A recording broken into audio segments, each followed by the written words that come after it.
Agora são 2h44 e eu converso agora com o deputado Guilherme da Cunha, do Novo, deputado que é vice-líder do governo Zema aqui na Assembleia. Deputado, boa tarde, seja bem-vindo. Boa tarde, Maria, boa tarde, espectadores da TV Assembleia, é um prazer estar aqui com vocês. Muito obrigada. Nós tivemos agora a realização de 2 reuniões, comissões de administração pública em Minas e Energia, que aprovaram requerimentos para uma nova audiência pública sobre o projeto dos recebíveis do Nióbio. Houve uma reunião na quarta-feira e agora uma nova reunião na segunda para discutir esse projeto. E esse projeto é muito importante porque é com ele que o governo Zema pretende quitar o 13º salário e colocar a folha dos servidores públicos em dia. Deputado, o secretário, essa audiência pública dessa vez vai contar com a presença do secretário de Estado de Planejamento e Gestão, Otto Levi Reis.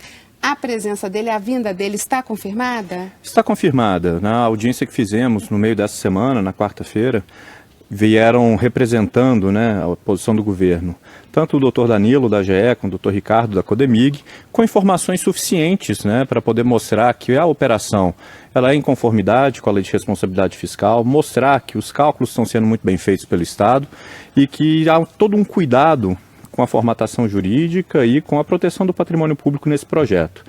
Alguns deputados sentiram que mais informações eram necessárias e solicitaram explicações diretas do secretário. Não há problema nenhum que ele compareça, inclusive é um prazer a gente poder subsidiar o parlamento com mais informações para que todos fiquem bastante tranquilos de votar um projeto tão importante para Minas Gerais, não apenas para os servidores, mas para todo o Estado, na próxima semana.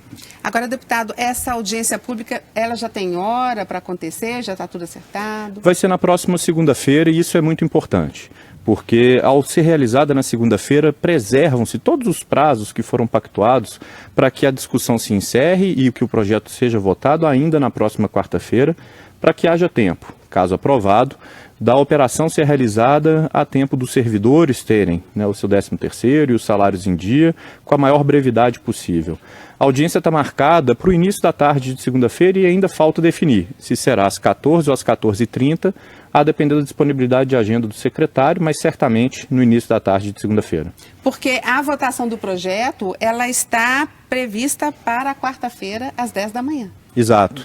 A votação já está pactuado que ocorrerá na reunião extraordinária na quarta-feira, na parte da manhã, e por isso é necessário que a audiência pública com a presença do secretário aconteça na segunda-feira, para que na terça-feira as comissões de Minas e Energia e de Administração Pública possam se reunir, apresentar os pareceres, os relatores sobre o projeto, e esses pareceres serem debatidos e votados. Então, como há uma tramitação que não se encerra na audiência pública e ela é só um elemento para ajudar na discussão, é necessário que ela ocorra na segunda, para que na terça-feira tenhamos essas deliberações das comissões e na quarta-feira o projeto já esteja perfeito para chegar a plenário. Agora, deputado, a gente teve uma audiência pública na quarta-feira com a presença de representantes da Codemig e também da procuradoras do Ministério Público de Contas que foram contrárias à aprovação do projeto. O que o senhor achou dos argumentos delas? Eu achei que o Ministério Público de Contas confundiu, talvez, a finalidade da audiência. Era uma audiência para subsidiar os deputados com informações. A gente esperava do Ministério Público de Contas informações para nos ajudar a deliberar sobre o projeto. Em lugar disso, percebemos o Ministério Público de Contas usando a audiência para ele próprio obter informações, apresentando uma série de questionamentos para o governo e alguns questionamentos levantados e apresentados aos próprios deputados que me pareceram bastante básicos, coisas que seriam resolvidas ali com a leitura até do artigo 1º do projeto de lei. Então me pareceu que foi muito mais um levantamento de preocupações do que propriamente um subsídio de informações. E o que a gente mais precisa nesse momento são informações. As preocupações todos já temos, as preocupações já estão sendo debatidas e ficou muito claro durante a audiência, essas preocupações já estão também no radar do governo e já tem solução para todas elas.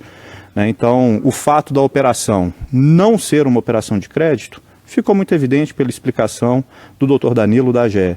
O fato de que o governo tem uma noção muito clara de como vai precificar esse ativo para levar a leilão público, com um preço mínimo bem estabelecido, ficou muito claro na fala do Dr. Ricardo, da Codemig. Então, me pareceu um pouco uma oportunidade perdida, infelizmente. a presença das procuradoras aqui, trazendo mais questionamentos e questionamentos que eram mais de busca de informação delas, do que nos subsidiando com informações para que os deputados pudessem discutir, deliberar e decidir sobre a matéria. Agora, deputado, um dos principais argumentos também que elas colocaram é que, no caso, se antecipariam os recebíveis até 2032 agora e que depois o governo do estado não teria mais o que receber dessa mina de nióbio em Araxá, que haveria necessidade de mais recursos, mas que aí não haveria mais, porque já teria recebido tudo agora. Como é que o senhor vê essa colocação? De duas maneiras. A primeira delas é uma falta de conhecimento sobre o tamanho da jazida, né? Foi levantada a preocupação pela procuradora Cecília, inclusive, de que a jazida poderia se esgotar até 2032 e o Estado não ter mais o que receber. A previsão de duração da jazida beira quase um século.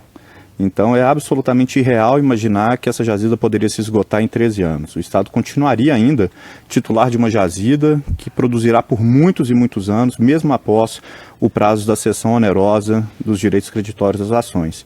E uma outra questão, um pouco diferente, é uma falta talvez de conhecimento de matemática financeira. Você trazer a valor presente um ativo pode ser muito mais vantajoso do que recebê-lo parceladamente ao longo de 13 anos, a depender de qual for o valor da operação. E esse conhecimento, aliás, esse desconhecimento de matemática financeira, infelizmente, levanta algumas dúvidas que não encontram respaldo na realidade, né? O governo do estado tem uma noção muito clara de quanto vale esse ativo, certamente não fará a sua venda por menos do que o valor que ele possui. E como será um leilão aberto, um leilão público, o que a gente tem é a certeza de que o mercado competirá por esse ativo e o valor pode chegar em cifras ainda mais elevadas do que inicialmente previstas e que ajudarão em muito o Estado a melhorar seu fluxo de caixa, a resolver problemas de hoje que não podem mais esperar e ainda assim ter uma previsibilidade melhor de receita futura a partir de diversas questões de abatimento de juros que hoje a gente paga em razão dos atrasos que temos reiteradamente com nossos fornecedores. Quer um exemplo? Não que seja o valor da operação, porque o valor da operação é de mercado e o mercado definirá, mas muito se debate que haveria ali algo como 5 bilhões para serem recebidos nessa cessão onerosa. E que ao longo do tempo, ao longo de 13 anos, o Estado poderia vir a receber até 6 bilhões e meio. Trazer a valor presente 5 bilhões equivale a um desconto de metade do valor da Selic em relação a 13 anos para chegar em 6 bilhões e meio. E se o Estado fizer a operação mais ridiculamente básica de um termo de investimento possível, que seria pegar esse valor e jogar em título da dívida pública, a gente poderia chegar a um ganho para o Estado de 8 bilhões, 400 milhões aproximadamente no mesmo período. Mostra que a operação é muito vantajosa, mostra que a operação é boa, mostra que a gente vai ter a oportunidade de resolver problemas que hoje nos fazem ter que pagar juros que são muito superiores a essa taxa de desconto. Agora, deputado, os 13 anos... esse prazo mais longo, alguns deputados até falaram, por que não diminuir esse prazo? Esse prazo de 13 anos é mesmo importante para essa operação? É preciso tanto tempo? Maria, é absolutamente necessário. É bom a gente entender que o governador Romeu Zema está resolvendo problemas que são do passado. São problemas que vieram de gestões anteriores, que levaram ao parcelamento da folha, que levaram a atrasos no pagamento, que levaram, inclusive, ao não pagamento do 13º no ano passado, que ele teve que pagar esse ano, parceladamente ao longo de 10 meses, comprometendo o caixa de seu governo. Ele está resolvendo problemas de governos passados. Para resolver esses problemas, ele precisa de uma receita extraordinária que ultrapassará 2022, que é o encerramento de seu governo. Me parece muito injusto pedir a um governador que resolva problemas de gestões anteriores, comprometendo unicamente o caixa do seu governo e sem que a gente possa utilizar a totalidade de um ativo que é do Estado de Minas Gerais. Não é do governo dele, não é do governo anterior, é um ativo do Estado de Minas Gerais. O que a gente precisa é de soluções para o nosso Estado, buscando, portanto, quais são os patrimônios, os ativos e as soluções que a gente tem hoje no Estado. Limitar o governador unicamente ao prazo de duração de seu governo é dizer que ele não poderá resolver esse problema e, infelizmente, quem mais sofrerão serão os servidores. Uma dúvida, deputado, ao mesmo tempo em que o governo quer fazer essa antecipação dos recebíveis, né, do que ele teria de receber pela mina, ao mesmo tempo o governo tem a proposta de vender a Codemig. Explica isso para a gente. A privatização da Codemig, ela é parte de um projeto de lei que já está em tramitação aqui na Assembleia, e aí não será o recebível do prazo até 2032, aí de fato é a venda da empresa, né, e de todos os direitos decorrentes da jazida. O valor certamente seria muito superior a esse que está sendo debatido neste projeto 1205, seria um valor que expressaria o valor esperado dessa jazida ao longo de todo o seu tempo de duração. É retirados esses anos, seria isso? Sim, o valor que desse projeto 1205 está sendo abatido possivelmente impactaria no valor da privatização. Ah, certo. Entendi. Agora, deputado, como é que o senhor imagina que vai ser agora a votação, né? A gente agora vai ter, né, mais um capítulo, mais uma audiência pública para discutir isso com o secretário de Planejamento e Gestão, Otto Levi Reis, na segunda-feira. E aí ainda temos a votação em plenário, né, em segundo turno, na quarta-feira. Como é que o senhor imagina que vai se dar essa votação? Qual, né, a expectativa do governo em relação à votação em segundo turno? Em primeiro turno, esse projeto foi aprovado pela ampla maioria dos deputados. Na verdade, pela totalidade dos deputados que estiveram presentes. É um projeto que foi aprovado por 70 votos a 0. Eu não imagino um desfecho diferente porque o projeto é bom, o projeto soluciona um problema urgente do nosso Estado, com uma solução absolutamente dentro das regras e que certamente respeita o melhor interesse de Minas Gerais. Agora, em relação aos servidores públicos, caso esse projeto seja aprovado aqui na Assembleia em segundo turno na quarta-feira, com que agilidade o governo poderia quitar o 13º salário ainda em dezembro e colocar a folha em dia?